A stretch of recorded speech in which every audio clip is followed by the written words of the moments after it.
क्या कहेंगे, आज यहाँ पे मुस्लिम समाज के लोग आपके साथ बैठक किए और आपके पिताजी के द्वारा किए गए अच्छे कार्यों की सराहना भी कर रहे हैं, यहाँ चुनाव भी लड़ रहे हैं।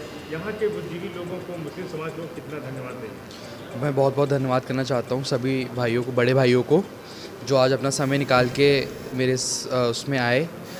और मुझे बस यही सबसे वो है कि सब लोग जाएं, अपने रिश्तेदार आसपास लोगों को लेके 25 तारीख को कमल का बटन दबाएं और बहुत ही भारी मतों से मेरे पिता नीरज त्रिपाठी जी को विजय बनाएं और अपने प्रधानमंत्री जी को तीसरी बार, नरेंद्र मोदी जी को तीसरी बार प्रधानमंत्री बनाएं।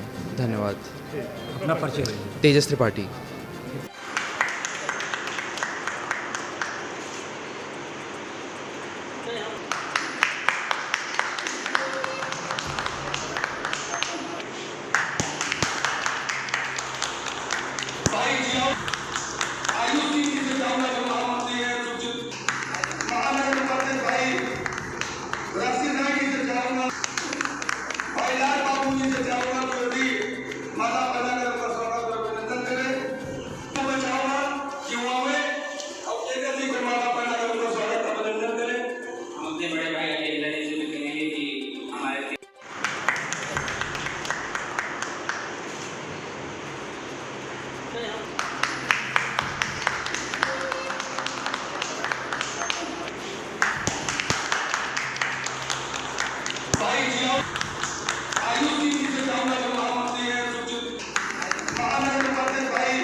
भारतीय जनता पार्टी जिंदाबाद। भारतीय जनता पार्टी जिंदाबाद। मोदी सरकार जिंदाबाद। नीरज त्रिपाठी जिंदाबाद। मुस्लिमों के सम्मान में नीरज भैया मैदान में, मुस्लिमों के सम्मान में, मुस्लिमों के सम्मान में नीरज त्रिपाठी जिंदाबाद। भारतीय जनता पार्टी जिंदाबाद। भारतीय जनता पार्टी जिंदाबाद।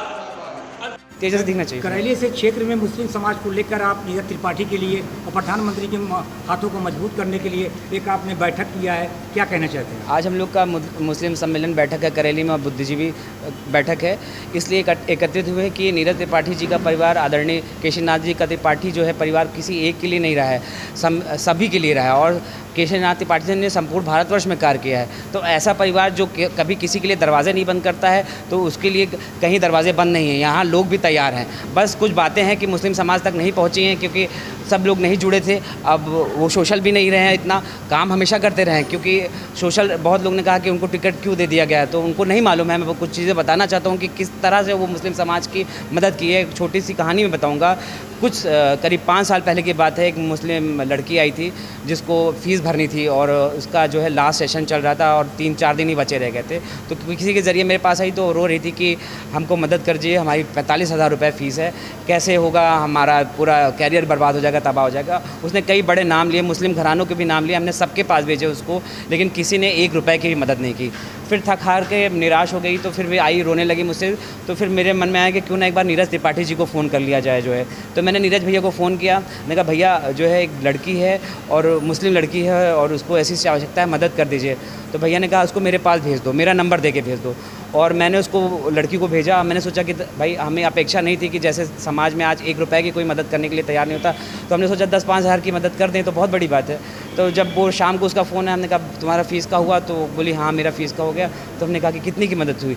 तो उसने बोला पूरा 45,000 रुपये भैया ने जमा कर दिया। बहुत मुझे अचंभा हुआ, बहुत आश्चर्य हुआ कि भैया ने पूरा 45,000। तो मैंने तुरंत नीरज भैया को फ़ोन लगाया, हमने कहा भैया वो आपने उस बच्ची का पैसा जमा कर दिया पूरा 45,000 और वो नहीं लौटाई। तो उन्होंने बोला कि नहीं, वो लड़की मुझे सच्ची लगी और उसका उद्देश्य सही है। एक लड़की को आगे बढ़ाने के लिए 45,000 क्या मुझे 1 लाख भी देना पड़ेगा तो मैं दूंगा। नीरज त्रिपाठी जिंदाबाद।